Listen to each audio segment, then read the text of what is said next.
신명기 5장인데요. 신명기 5장 22절에서 33절까지 말씀을 저 여러분이 한 절씩 교독하시겠습니다. 제가 먼저 22절 교독합니다. 여호와께서 이 모든 말씀을 산 위에 불 가운데 구름 가운데 흑암 가운데에서 큰 음성으로 너희 총회에 이르신 후에 더 말씀하지 아니하시고 그것을 두 돌판에 써서 내게 주셨느니라.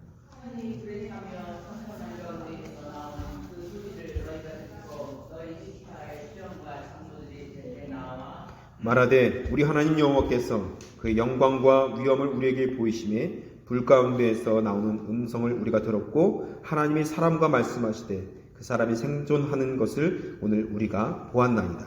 이제 우리가 죽을 까닭이 무엇이니까 이 큰 물이 우리를 숨길 것이요 만일 우리가 우리 하나님 여호와의 음성을 다시 들으면 죽을 것이다. 육신을 가진 자로서 우리처럼 살아계시는 하나님의 음성이 불 가운데서 바람을 듣고 생존한 자가 누구니까?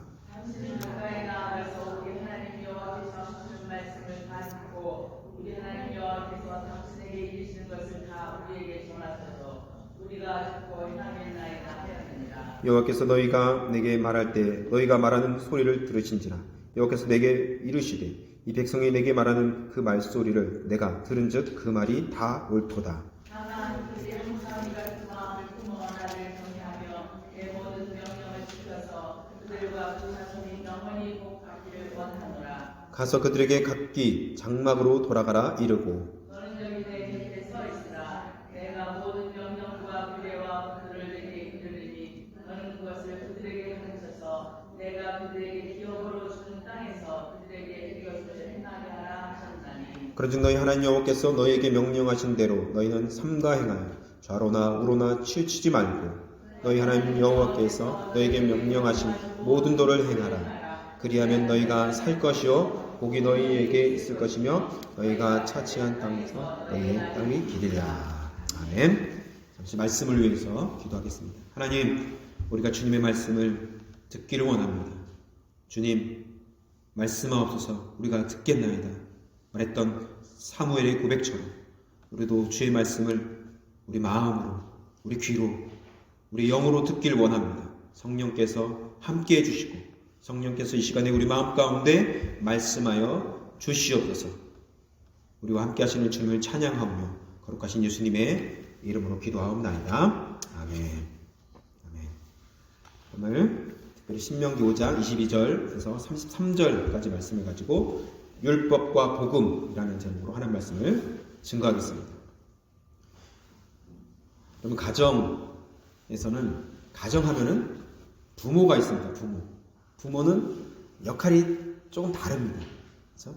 한국의 가정의 예를 들면은 예전에는 지금도 뭐 그럴 수도 있겠지만 보통은 어머니는 뭐예요?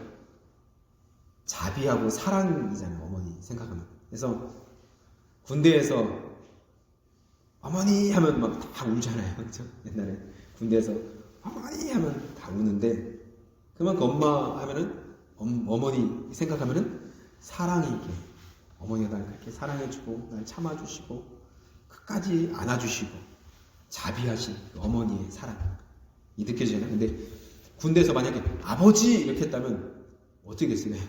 아버지 하면 눈물이 나지 않을 것 같아요. 아버지 하면 왠지 좀 무섭고 말하기 두렵고 아버지랑 둘이 걸으면 조용히 침묵 속에 걸어가고 어머니랑 있으면 막 말도 잘하다가 아버지랑 딱 얘기하면 갑자기 대화가 막 끊기죠. 그게 예전에 우리 한국 가정의 좀 분위기였던 것 같아요. 저도 예전에 아버지에게는 혼나고 아버지 아무 말 없이 그냥 들어가세요. 어머니가 와서 아유 왜 그랬냐 약 발라주고 그랬던 기억이 납니다. 아버지한테 크게 혼나면 어머니 위로해 주시고 또 어머니 먹을 거 주시고 그래서 아버지의 사랑은 아버지의 사랑은 정말 큰데 우리가 느낄 때는 어머니의 사랑이 더 크게 더 다가왔던 것이 기억이 납니다. 물론 이제 아버지는 혼내시고 때로는 어머님 싸매시는 이런 균형이 필요한 것이죠. 여러분, 이렇게 교육에는 두 가지 날개가 있어야 됩니다. 사랑과 자비라는 어떤 한 날개가 있어야 되고 또 한편은 뭐예요? 계속 사랑만 주고 계속 자비하고 계속 용납해주고 이러면 어떻게 안 되죠. 때로는 혼내고 하면서 두려워할 줄 아는 이 두 날개가 교육에는 필요합니다. 그래야 우리 자녀들이 건강하게 날개 양쪽으로 이렇게 건강하게 새가 나는 것처럼 올바른 자녀로 건강하게 자랄 수 있는 것입니다. 무조건 용납해주고 받아주고 원하는 대로 해라 이게 좋은 것이 아니죠. 여러분 이전 세대에는 우리 이전 세대 있잖아요. 우리의 세대일 수도 있겠지만 너무 혼나서 자유롭지 못했습니다. 너무 막 혼나고 그러니까 어른들 앞에 서면 잘 말도 못하고 이런 게 우리 예전 세대죠. 요즘 세대는 어떻습니까? 너무 또 혼내지 않으니까 잘못했는데도 안 혼내요. 왜 내 자식 혼내냐고 막 뭐라고도 하고 막 그러잖아요. 그런 게 현실이죠. 그래서 너무 아이들이 때로는 이기적으로 나밖에 모르는 그런 시대가 지금 시대입니다. 우리가 하나님을 섬길 때도 마찬가지입니다. 하나님은 우리를 너무 사랑하시죠. 너무 사랑하시고 우리를 향한 긍휼과 자비가 영원하십니다. 믿으십니까? 아멘. 하나님을 정말 사랑하시고 우리를 향한 그 긍휼과 자비가 너무 크세요. 무한적으로 크세요. 그렇지만 잘 생각해보세요. 죄에 대해서는 불의한 것에 대해서는 정말 무섭습니다. 심판하시고 죽이십니다. 구약시대에 그냥 그 즉시 죽이셨어요. 신약시대에도 초대교회 때문에 베드로 앞에서 죽고 그랬잖아요. 여러분 우리에게 때로는 이 사랑과 긍휼이 필요하기도 하지만 때로는 회초리 같은 이런 어떤 징계와 심판이 필요한 것입니다. 그래야 건강하게 하나님 앞에 나아갈 수 있게 되는 것입니다. 여러분 신앙생활에서의 성숙은 무엇이라고 생각하십니까? 신앙생활에서 성숙. 물론 성경을 많이 읽고 통독을 많이 하고 기도를 많이 하고 어떤 영적인 체험들을 많이 한 것, 그것도 영적인 어떤 성숙이라고도 할 수 있겠지만 진짜 영적인 성숙은, 신앙의 성숙은 균형입니다. 균형. 하나님을 사랑하되 어떻게 해요? 두려운 마음으로 섬겨야 되는 것입니다. 하나님 사랑한다고 하면서 하나님은 다 봐주시겠지 뭐, 다 용납해 주시겠지, 다 그냥 이해해 주시겠지, 그렇지 않다는 거예요. 하나님을 때로는 두렵고 떨림으로 섬겨야 되는 거예요. 하나님은 무서운 분이십니다. 그럴 때 우리는 넘어지지 않을 것이라는 것이죠. 두 날개로 건강하게 날아갈 수 있다는 것입니다. 그래서 성경에도 보면 신약시대에도 믿음과 어떻게 해요? 행함이 같이 균형을 이루어야 돼요. 믿는다 하면서 행함이 없으면 이게 뭔가 안 맞죠. 사랑도 마찬가지입니다. 사랑도 사랑한다는 말과 플러스 뭐예요? 한쪽은 행함과 진실함으로 같이 하는 거예요. 말로도 사랑해야 되고 때로는 행함으로 밥 한 끼라도 주면서, 야고보서 보면 이불도 하나 덮어주면서, 그게 사랑이지. 사랑한다 하고 전혀 연락도 없이 이렇게 지나면 그건 사랑이 아니죠. 이 균형이 필요하다는 것입니다. 우리가 운전할 때 보십시오. 우리가 운전할 때 속도를 막 내다가도 경찰차를 딱 보면 어떻게 됩니까? 우리가 순간 내가 속도를 그렇게 오버하지 않았는데, 넘지 않았는데도 본능적으로 브레이크에 발이 갑자기 가요. 저도 그렇던데 속도가 그렇게 빠르지 않았는데도 왜 그럴까요? 처벌을 우리가 무서워하는 거죠. 혹시라도 내가 티켓 끊으면 어떻게 될까? 벌점도 받고 대가의 지불이 확실하잖아요. 티켓이 바로 날라오잖아요.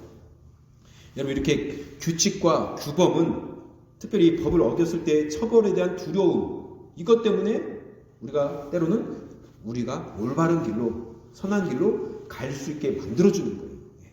때로는 그 두려움 때문에, 처벌에 대한, 징계에 대한 두려움, 그 무서운 것 때문에, 부담감 때문에 때로는 우리는 올바른 규범도 지키고 어떤 법도 지키는 것입니다.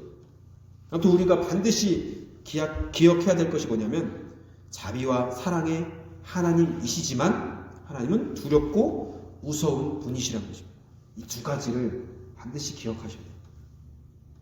우리는 그래서 균형 있는 건강한 신앙을 가져야 될 줄 믿습니다. 아멘. 신명기는 여러분 모르는 분이 혹시 있을 것 같아서 잠깐 말씀드리면, 우리 아들도 있어서 교육적인 책입니다. 교육적인 책. 신명기. 광야에서 이제 생활하면서 출애굽을 하면서 광야에서 한 40년 동안 살았잖아요. 그 세대를 거치면서 한 세대가 이제 다 지나갔습니다. 한 40년 되면 한 세대가 다 갔다는 거예요. 다 죽었다는 거죠, 다. 그리고 이제 새로운 세대 우리 아이들이 자란 거예요. 홍해를 건넌 경험이 없는 우리 아이들. 2세들이죠, 2세들. 그 아이들을 위해서, 그 아이들에게 율법을 가르치기 위해서, 하나님의 법을 가르치기 위해서, 교육하기 위해서 기록한 것이 신명기입니다. 신명기. 출애굽기 20장에 보시면 10계명이 나오는데요. 신명기 5장에도 그 10계명이 반복해서 나옵니다. 율법을 주시는 하나님의 여러분 본심이 뭘까요? 율법을 주시는, 이 법을 주시는 하나님의 본심, 그 마음, 진짜 마음은 뭘까요? 하나님이 우리에게 복을 주시기 위해서, 우리 성경에 보시면 복을 주시기 위해서 이 율법을 주신 것입니다. 신명기 5장 29절에 보시면 앞에 스크린에도 나왔는데요. 제가 읽겠습니다. 그들과 그 자손이 영원히 복받기를 원하노라. 아멘. 33절에 보시면 너희가 삶을 얻고 복을 얻어서 너희의 얻은 땅에서 너희의 날이 장구하리라. 신명기 6장 3절입니다. 이스라엘아 듣고 삼가 그것을 행하라. 그리하면 네가 복을 얻고 네 열주의 하나님 여호와께서 내가 허락하심과 같이 젖과 꿀이 흐르는 땅에서 너의 수요가 심히 번성하리라. 이 세 구절 제가 읽어드린 말씀처럼 하나님께서 우리에게 뭐예요? 땅과 장수의 복, 오래 사는 거죠. 물질의 복, 자녀의 복, 이 축복을 조금도 아끼지 아니하시고 그의 백성들에게 주기를 원하시는 것이 바로 하나님 아버지의 마음이라는 것입니다. 율법을 주시는 하나님 아버지의 마음, 이것이 바로 하나님의 본심이십니다. 아멘이죠. 이것이 하나님이 어떻게 보면 모성애적인 자비와 사랑의 마음이에요. 어머니 같은 아버지, 하나님의 마음, 하나님의 마음이에요. 이 신명기의 주제가 바로 이 복입니다. 복. 어떻게 복. 오늘 예배에 나온 우리 세속계 모든 성도들이 이 하나님이 약속하신 복을 다 받아 누리시기를 주님의 이름으로 축복합니다. 아멘. 이 복을 다 받으시기를 바랍니다. 이미 받은 줄 믿습니다. 그런데 여러분, 신명기는 이런 복만 이야기하지 않습니다. 이런 복만 이야기하지 않아요. 하나님은 엄유하시다는 거예요. 엄하시다는 거예요. 그리고 두려워야 될 분이시라는 것입니다. 거룩하신 분이라는 거예요. 그것은 뭐예요? 다른 말로 하면 부성애적인 하나님. 아까는 모성애적인, 어떻게 보면 어머니 같은 사랑이죠. 근데 반대 한 날개는 뭐예요? 부성애적인 하나님의 사랑. 신명기의 주요 사상이 두 가지가 있는데요. 우리 신앙에서 너무 중요한 기준입니다. 치우치면 안 됩니다. 하나님은 첫 번째는 뭐냐면 자비로우시면서 이스라엘을 축복하시는 분이라는 것입니다. 믿는 자들을 축복하시는 분. 이게 바로 신명기의 첫 번째 주제입니다. 하나님은 너무 자비로우시고 사랑이 하시는 하나님이신데 그분이 우리를, 이스라엘 백성들을 축복하신다는 것입니다. 또 두 번째는 뭐예요? 그 하나님은 또한 두렵고 엄유하신 분이십니다. 그래서 우리가 죄를 지으면, 하나님 율법을 어기면 심판하시고 징계하시는 분이십니다. 이 두 가지가 신명기의 두 줄기입니다. 그래서 모세는 이 두 가지를 설명하면서 십계명과 율법을 통해서 설명을 하는 거예요. 너희들이 이것을 잘 지키면 복을 받는다. 이걸 잘 지켜라. 복을 받아라. 복을 받는다. 그런데 불순종하면 심판을 받는다. 우리에게 여러분, 하나님이 말씀을 주셨습니다. 이 말씀을 주신 이유가 뭘까요? 모세를 통해서는 십계명과 율법을 주셨는데 신약 시대에 사는 우리들에게 뭘 주셨습니까? 이 66권의 성경을 주셨습니다. 이 성경 말씀을 주신 이유가 뭘까요? 말씀을 읽고 묵상도 하고 암송도 하지만 결국엔 이 말씀을 어떻게 해요? 행하라는 거죠. 지키라는 것입니다. 순종하라는 거예요. 그래서 복을 받으라는 것입니다. 순종해서 하나님이 약속하신 약속의 축복들을 다 받아 누리기를 원하는 것이 하나님 아버지의 본심의 본심. 심판받기를 원하는 하나님이 아니라는 거예요. 모세가 율법을 받을 때의 분위기는 두려움이었습니다. 두려움. 백성들은 시내산 밑에서 두려워서 떨었어요. 모세는 혼자 시내산에서 하나님께로부터 직접 십계명을 받습니다. 모세가 율법을 받던 그 현장의 분위기는 출애굽기 19장에 자세히 나옵니다. 출애굽기 19장에 보시면 여러분 아실 텐데요. 19장 16절에 19절이 그 배경이 쫙 나옵니다. 이스라엘 백성들은 이제 그 율법을 받기 위해서 옷을 깨끗하게 빨았습니다. 거룩하게 하려고, 깨끗하게 하려고. 여인들을 가까이 하지 않았습니다. 그리고 3일째 아침 모세는 이스라엘 백성들을 이끌고 시내산 기슭까지 올라갑니다. 그 꼭대기는 보니까 시내산 위에 보니까 막 번개가 치고 막 빽빽한 구름으로 막 이렇게 차 있는 것입니다. 그 백성들이 보니까 너무 두려운 거, 너무 무서운 것입니다. 이런 분위기에서 하나님의 말씀이 임한 것입니다. 모세가 율법을 받을 때는 먼저 돌판을 먼저 딱 받은 것이 아니라 먼저 받기 전에 하나님의 음성을 먼저 들었습니다. 그리고 그 후에 하나님께서 돌판에 새겨서 주신 것이죠. 분위기는 아주 두렵고 떨리는 분위기였습니다. 5장 22절에 보시면 오늘 본문에 여호와께서 이 모든 말씀을 산 위 불 가운데, 구름 가운데, 흑암 가운데서 큰 음성으로 너희 총회에 이르신 후에 더 말씀하지 않으려 하시고 그것을 두 돌판에 써서 하나님께서 직접 써서 주신 거죠. 내게 주셨느니라. 첫 번째는 하나님 직접 써서 주셨습니다. 하나님께서는 구약시대에 이스라엘 백성들에게 십계명을 직접 말씀하신 후에 모세에게 말씀하신 후에 이제 더 이상 말씀하지 않으시고 두 돌판에 하나님께서 친히 준비해서 써서 모세에게 주신 것이죠. 24절에 보시니까 24절 보십시오. 우리 하나님 여호와께서 그 영광과 위엄을 우리에게 보이심에 불 가운데서 나오는 음성을 우리가 들었나이다. 얼마나 무섭고 떨리는 그 장면인지 몰라요. 이것은 마치 하나님이 직접 나타나서 막 우리에게 설교하시는 것처럼 그렇게 느끼는 그 현장의 분위기입니다. 이 음성을 여러분 들은 백성들의 반응은 27절을 보십시오. 너무 두려우니까 모세에게 당신이 가세요. 당신이 가세요. 우린 못 가겠습니다. 27절을 보시면 당신은 가까이 나가서 우리 하나님 여호와의 하시는 말씀을 다 듣고 우리 하나님 여호와의 당신에게 이르신 것을 다 우리에게 전하소서. 그럼 우리가 듣고 행하겠습니다. 당신이 대신 가서 듣고 우리에게 알려달라고 그럼 우리가 그대로 하겠습니다. 그 얘기잖아요. 하나님이 이 말씀을 옳게 여기셨죠. 그래. 28절 29절을 보시면 여호와께서 너희가 내게 말할 때 너희의 말하는 소리를 들으신지라. 여호와께서 내게 이르시되 이 백성이 내게 말하는 그 말소리를 내가 들은즉 그 말이 다 옳도다. 그들이 항상 이 같은 마음을 품어 나를 경외하며 나의 모든 명령을 지켜서 그들과 그 자손이 영원히 복받기를 원하노라. 아멘. 무슨 말이냐면 백성들이 너무 두렵고 떨리니까 모세에게 뭐예요? 대신 가서 듣고 우리에게 알려달라. 그러니까 그 음성을 하나님께서 그래 그 말은 옳다. 그리고 하나님께서 뭐라고 말씀하십니까? 이 같은 마음을 그 마음을 품어라. 이 백성들의 그 마음을 그대로 품고 지켜서 행하라. 그 마음 그대로를 가지고 있어라. 그 두렵고 떨리는 마음을 가지라는 거예요. 구약시대 이스라엘 백성들은 감히 하나님의 음성을 들을 수 없었습니다. 이렇게 너무 두려운 분이시거든요.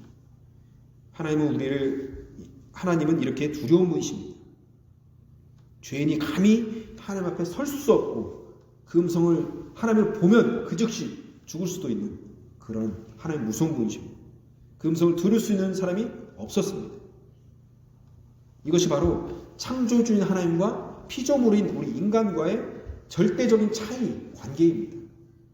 이스라엘 백성들은 그래서 하나님의 이름조차 그 이름 입으로 부르지 않았습니다. 하나님의 이름을 이스라엘 백성들은 직접 부르지 못했어요. 구약시대에는. 그래서 자음으로 YHWH 이것으로만 이렇게 쓴 거예요. YHWH 영어로 보면 나중에는 이거 어떻게 부르는지 잊어버렸어요. 하나님의 이름을. 그래서 그 이름이 완전히 정확하진 않지만 이스라엘 백성들은 하나님의 이름을 잊어버렸는데 우리 주 아도나이라고 이렇게 불렀습니다. 아도나이. 나의 주. 우리 주. 그래서 후대에 YHWH 여기 이 자음에 아도나이의 이 모음을 합쳐서 여호와, 야훼 야훼죠. 야훼라는 이름이 여기서 이렇게 나오게 된 것입니다. 이렇게 이스라엘 백성들은 그 이름조차 부르지 못할 정도로 하나님을 경외하면서 두려워했습니다. 하나님의 이름을 부르지 않았어요. 그래서 구약 성경을 기록하는 서기관들이 있었거든요. 구약 성경을 이렇게 적는 서기관들. 그래서 하나님이라는 이 여호와라는 야훼라는 이름이 나오면 아도나이라고 읽으면서 그들이 성경을 필사할 때 여호와라는 이름이 나오면 어떻게 해요? 손을 씻고 붓을 다시 빨고 심지어 어떤 사람은 어떤 서기관은 목욕까지도 하고 그랬다는 거예요. 여호와 이름이 얼마나 거룩한 이름인지 붓을 다시 빨고 여호와라는 이름이 나올 때마다 이렇게 이스라엘 백성들에게 하나님은 절대적인 존재이고 경외의 대상이었습니다. 두렵고 떨리는 분. 우리가 지금 믿는 하나님은 이렇게 두려운 분이십니다. 옆집에 어떤 이렇게 표현하기 좀 그렇지만 강아지 이름을 부르듯이 그냥 막 부르는 것이 아니에요. 하나님의 이름을 망령되이 부르지 말라고 했잖아요. 그리고 함부로 하나님의 이름을 걸고 맹세하지도 말아야 돼요. 이 시간 우리가 예배할 때 주의 이름을 두렵고 떨림으로 부르시기를 바랍니다. 하나님 이렇게 부를 때 그 하나님이 나를 사랑하시고 나를 축복하시는 하나님이지만 그 하나님 딱 부를 때 그 하나님의 그 이름을 생각할 때 거룩하신 그 하나님이 느껴지고 경외함으로 하나님을 우리가 부르는 것입니다. 그것이 바로 하나님이세요. 또 한 가지 우리가 알아야 될 깊은 진리는 모세가 중보자가 되어서 하나님의 뜻을 전달했다는 거예요. 오늘 본문에 보면 모세가 중보자가 중간에 서서 이 하나님의 뜻을 전달했다는 것입니다. 하나님이 이것을 기뻐하셨고 이스라엘 백성들에게 그렇게 복을 선포하셨습니다. 여러분 우리 중에 하나님의 음성을 직접 육성으로 들으시는 사람 거의 많이 없을 것입니다. 육성으로 없을 것입니다. 그래서 우리는 중보자가 필요합니다. 중보자. 여러분 중보자 그 구약 시대는 모세, 지금 신약 시대는 우리를 대신해서 오신 예수님, 그리고 예수님이 보내주신 누굽니까? 성령님, 성령 하나님. 그 성령 하나님을 통해서 우리가 하나님의 음성을 듣는 거예요. 할렐루야. 우리가 직접 못 듣잖아요. 하나님의 음성을 직접 들을 수 없거든요. 하나님 너무 거룩하시기 때문에. 그래서 성령님을 통해서 우리가 예수님이 중보자가 되어서 우리가 하나님 앞에 나아갈 수 있고 하나님의 음성을 성령님의 음성을 통해서 우리가 대신 들을 수 있는 것입니다. 아멘. 성령님과 동행하시고 성령님께 나아가시고 성령의 음성을 듣기를 주님의 이름으로 축복합니다. 아멘. 정리해 볼까요? 일반적으로 많은 사람들은 이렇게 생각합니다. 구약의 하나님은 두려운 하나님, 신약의 하나님은 사랑의 하나님 이렇게 말합니다. 그런데 우리가 믿는 하나님은 여러분 이렇게 달라진 하나님이 아니에요. 구약에는 무서웠다가 신약에는 이제 난 사랑의 하나님 이렇게 변하는 분이 아니라 구약에도 하나님은 동일하신, 지금도 동일하신 분이십니다. 어제다 오늘이라 영원토록 동일하신 하나님이십니다. 구약에도 두려우신 분이셨다면 신약에도 하나님은 두려우신 분이세요.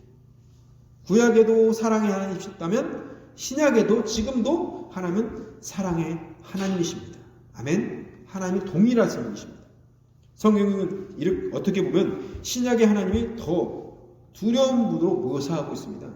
히브리서 12장 18절에서 29절까지를 읽어보면 신의 산에선 땅만 진동했지만 신약 시대에는 하늘과 땅이 진동한다고 합니다. 하늘과 땅. 재림 때는 불이 떨어지고 하늘과 땅이 진동한다고. 더 무서운 날이 온다는 거예요. 더 무서운 심판이 있다는 것입니다. 마지막 때 하나님은 우리를 여러분 사랑하십니다. 그래서 오래 참으십니다. 우리를 기다리십니다. 그래도 기억하십시오. 그러나 끝까지 기다리시지 않습니다. 결국 하나님은 하나님의 때가 되고 하나님의 시간표가 되면 하나님은 모든 사람들을 심판하실 것입니다. 하나님의 기준대로 심판하실 것입니다. 그게 바로 요한계시록의 말씀이죠. 하나님 끝까지 참으시고 오래 참으시고 하지만 결국에는 심판하십니다. 공의 하나님께서 결국 심판하신다는 거예요. 이스라엘 백성들이 약속의 땅을 받고도 말씀대로 살지 못하니까 결국 나중에 심판받지 않습니까? 하물며 하나님의 아들이 오셔서 피를 다 쏟으시고 그 은혜를 받은 우리는 더욱 두렵고 떨림으로 하나님을 믿고 그분을 섬겨야 될 줄 믿습니다. 빌립보서 2장 12절에 보시면 그러므로 나의 사랑하는 자들아 너희가 나 있을 때뿐만 아니라 더욱 지금 나 없을 때에도 항상 복종하고 두렵고 떨림으로 너희 구원을 이루라. 아멘. 두렵고 떨림으로 너희 구원을 이루라는 것입니다. 여러분 율법은 지키면 어떻습니까? 복을 받고 지키지 않으면 멸망한다고 오늘 말씀에 말씀하고 있습니다. 심판을 받는다고 말씀하고 있습니다. 복음도 마찬가지입니다. 복음은 믿으면 영생을 얻습니다. 아멘. 그렇지만 믿지 않으면 영원한 벌을 지옥에 가는 것입니다. 구약과 신약이 동일한 거예요. 어떻게 보면 모세가 신명기 전체를 통해서 새로운 세대에 던지는 메시지는 분명합니다. 가나안 땅은 하나님께서 이미 예비하신 것이니 들어가게 됐지만 가나안 땅에 들어가서 무엇을 만나든지 간에 하나님과 함께하고 하나님과 떨어지지 말라. 하나님과 동행하라. 하나님께만 딱 붙어있어. 우상을 섬기지 말라. 하나님께만 딱 붙어있어. 그렇게 살라. 이것이 바로 신명기의 말씀입니다. 모세가 말하는 것은 단순히 죄를 짓지 않으려는 그 수준이 아닙니다. 하나님과 동행하고 하나님과 딱 붙어서 살라는 것입니다. 여러분 신앙생활이 뭡니까? 죄를 짓지 않으려고 막 노력하는 그것도 너무 중요하지만 그보다 더 중요한 것이 있습니다. 그것이 뭐냐면 하나님의 뜻을 행하려고 하는 것이 더 중요한 거예요.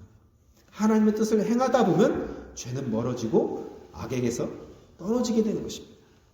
아멘. 자연스럽게 죄에서 멀어지게 되는 것입니다.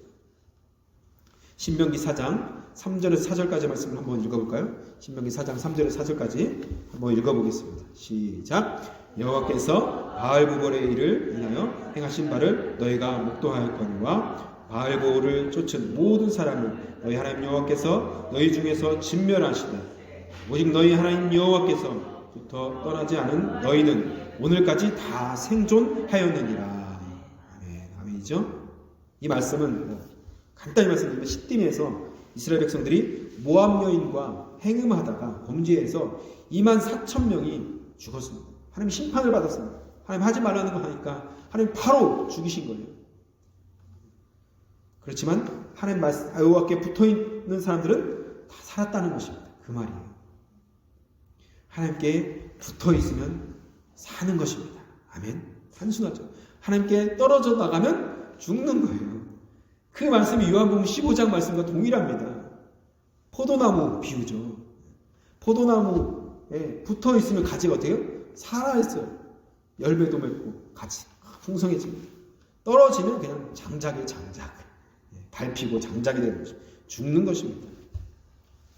붙어있으라는 것입니다. 이제 말씀 맺겠습니다. 하나님은 우리를 너무 사랑하십니다. 여러분 그걸 믿으셔야 돼요. 하나님 너무 우리를 사랑하셔요. 그런데 그 하나님은 두려운 분이십니다. 무서운 분이세요. 그분이 창조주 하나님이시고 온 우주를 만드신, 온 우주를 통치하시는, 죄를 심판하시는 공의의 하나님이십니다. 그러니까 로마서 11장 22절을 보십시오. 너무 중요한 말씀이니까 한번 읽어보겠습니다. 같이 읽겠습니다. 시작. 그러므로 하나님의 인자하심과 준엄하심을 보라. 넘어지는 자들에게는 준엄하심이 있으니 너희가 만일 하나님의 인자하심에 머물러 있으면 그 인자가 너희에게 있으리라. 그렇지 않으면 너도 지키는 바 되리라. 아멘. 여러분 이 말씀이 로마서 11장 말씀은 쭉 설명을 하거든요. 이스라엘 백성들도 하나님 선택하셨는데 그들도 찍어버렸다. 그들도 심판받았다. 그 얘기예요. 예수를 받아들이지 않아서 그들은 찍어버렸다. 그런데 거기에 딱 접붙임 받은 그게 뭡니까? 우리예요. 저와 여러분. 이방 민족은 딱 거기에 접붙임 받아서 거기서 이제 가지가 살아난 거예요. 그렇지만 이방인들 너희들 교만하면 안 된다는 거죠. 하나님께서 원가지인 줄기도 쳐버렸는데 이 접붙임 받는 거 이것도 하나님 말씀대로 살지 않으면 바로 쳐버리실 수 있다.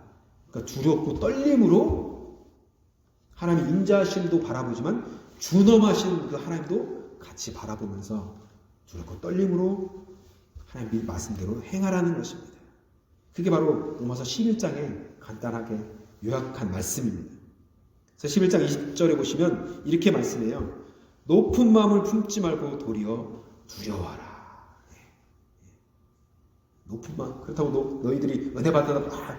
이스라엘 백성들 버림받았어. 우리는 선택받았어. 이제 우리 이방인들이 최고야. 높아지지 말고 두려워하고 떨림으로 하나님을 섬기라는, 겸손하게 섬기라는 것입니다. 여러분, 하나님을 경외하는 방법이 뭘까요? 그것이 뭘까요? 계속 두려워하면서 막 떨면서 사는 것이 하나님을 경외하는 방법일까요? 아닙니다. 항상 하나님을 생각하고 하나님을 인식하면서 사는 거예요. 마치 코람되고 하나님 앞에서 내가 계속 있다고 생각하는 것입니다. 어느 상황에서도 하나님과 항상 대화하고, 하나님, 내가 오늘 버스 타고 어디 가는데 내가 그 사람 만나요. 하나님, 그 사람 만나는데 하나님 나와 함께 해주세요. 내가 뭐가 필요한데 하나님, 오늘 내가 신청하러 가는데, 또 뭐 교회를 가는데, 누굴 만나는데, 뭐 하는데, 내가 항상 하나님과 대화하면서 하나님 앞에서 사는 거예요. 하나님 이거 할까요? 하나님이 마음속에 안 했으면 좋겠는데 그 마음이 딱 주시면, 알겠습니다. 하나님, 내가 오늘은 안 하겠습니다. 내가 안 하겠습니다. 이렇게 하나님과 항상 하나님을 생각하고 하나님을 인정하면서 주님 앞에 계속 묻고 듣고, 그게 바로 하나님을 경외하는 삶이에요. 하나님을 두려워하는 거예요. 하나님을 인정하는 거예요. 아멘. 예. 그럴 때 우리 삶이 하나님 뜻대로 인도함을 받게 되고 하나님의 복을 받게 될 줄 믿습니다. 예. 매 맞을까봐 덜덜 떨고 있는 것이 두려워하는 것이 아니라 늘 그분과 동행하고 그분 앞에 그분을 사랑하고 그분의 음성을 듣기를 원하고 순종하를 기뻐하고, 그 사람이 하나님을 정말 사랑하고 그분을 경외하는 것입니다. 그래서 이 두 가지 날개, 하나님을 사랑하는 것과 하나님을 경외하는 것, 하나님의 인자하심을 바라보고 하나님의 준엄하심, 어미하심을 바라보는 것, 이 두 날개를 가질 때 우리 새순교회는 건강하게 비상하게 될 줄 믿습니다. 한 날개가 치우쳐져서 사랑만 받으려고 하면 뭔가 자꾸 기울어져요. 그 반대로 또 하나님 너무 무서우니까 이것도 못하고 저것도 못하고 막 이게 덜덜 떨면서, 그것도 하나님 원하시는 모습이 아닙니다. 하나님을 사랑하되 그분을 기뻐하면서 늘 동행하면 어느 순간 하나님 우리가 기뻐하시는 삶을 살게 될 줄 믿습니다. 아멘. 오늘 말씀 신명기 5장 32절에서 33절 말씀을 우리 같이 읽고 말씀을 맺겠습니다. 같이 한번 이 말씀을 마음판에 새기는 마음으로 한번 읽겠습니다. 32절부터 33절까지 말씀인데요. 읽겠습니다. 시작. 그런즉 너희 하나님 여호와께서 너에게 명하신 대로 너희는 삼가 행하여 좌로나 우로나 치우치지 말고 너희 하나님 여호와께서 너에게 명령하신 모든 도를 행하라. 그리하면 너희가 살 것이요 복이 너에게 있을 것이며 너희가 차지한 땅에서 너희 날이 길리라. 아멘이십니까? 여러분, 한 주 동안 이 말씀 계속 읽으시고 묵상하시고 이 말씀대로 치우치지 말고 행하고, 그러면 우리가 살 것이고 뭐예요? 복을 받을 것이고 우리의 자손 계속 영구하게 하나님의 놀라운 축복을 받는 하나님의 믿음의 가문, 하나님의 축복하시는 가문, 우리 교회가 될 줄 믿습니다. 아멘. 같이 기도하겠습니다.